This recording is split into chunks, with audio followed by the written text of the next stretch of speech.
Bonsoir, merci d'être avec nous sur Journal de guerre. Au 94e jour de la guerre entre le Hamas et Israël, voici ce qu'il fallait retenir de la journée à 19h30.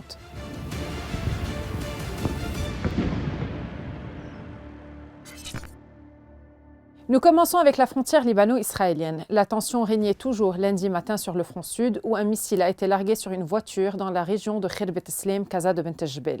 2 personnes ont été tuées, dont un important responsable militaire du Hezbollah, selon un responsable de sécurité libanais.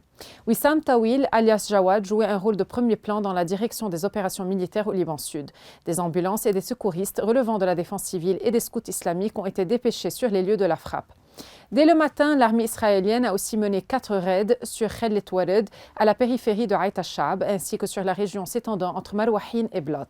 De plus, des bombes au phosphore ont été larguées sur Beb Thania à Khiem et sur Adaïsé, alors que des avions de reconnaissance survolaient les secteurs ouest et central, principalement les localités adjacentes à la ligne bleue. À Adaïsé, 2 bombes ont ciblé la mosquée, y occasionnant d'importants dégâts. Les bombardements israéliens se sont tellement intensifiés que des équipes d'électricité du Liban n'ont pas pu réparer les pannes survenues sur le réseau dans certaines régions. Dans ce contexte, l'armée israélienne a annoncé avoir bombardé dans la nuit de dimanche à lundi un complexe militaire, une rampe de lancement de missiles et des infrastructures du Hezbollah dans les localités de Marwahin et de Aït al-Shab.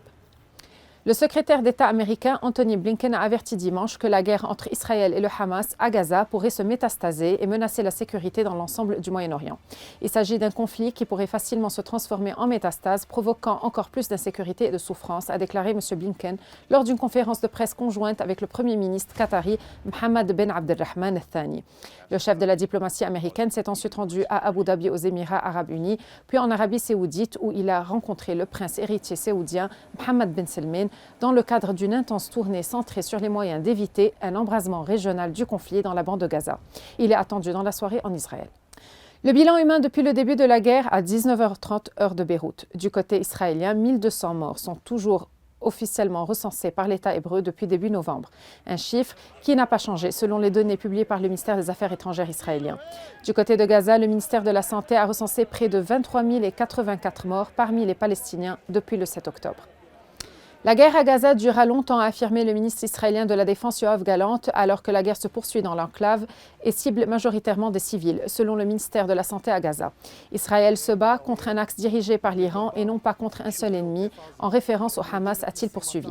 L'Iran renforce sa puissance militaire autour d'Israël, a ajouté M. Gallant, et de poursuivre, les dirigeants du Hamas n'ont pas pris au sérieux la guerre menée par l'armée israélienne à Gaza. Ils ne l'ont pas prise au sérieux, même lorsque nous sommes entrés pour la première fois. Merci de nous avoir suivis sur Ici Beyrouth. On se retrouve demain pour un autre résumé de la situation. Vous pouvez suivre toute l'actualité concernant cette guerre sur notre site web www.icibeyrouth.com sous la rubrique Guerre Israël-Hamas ainsi que sur tous nos réseaux sociaux.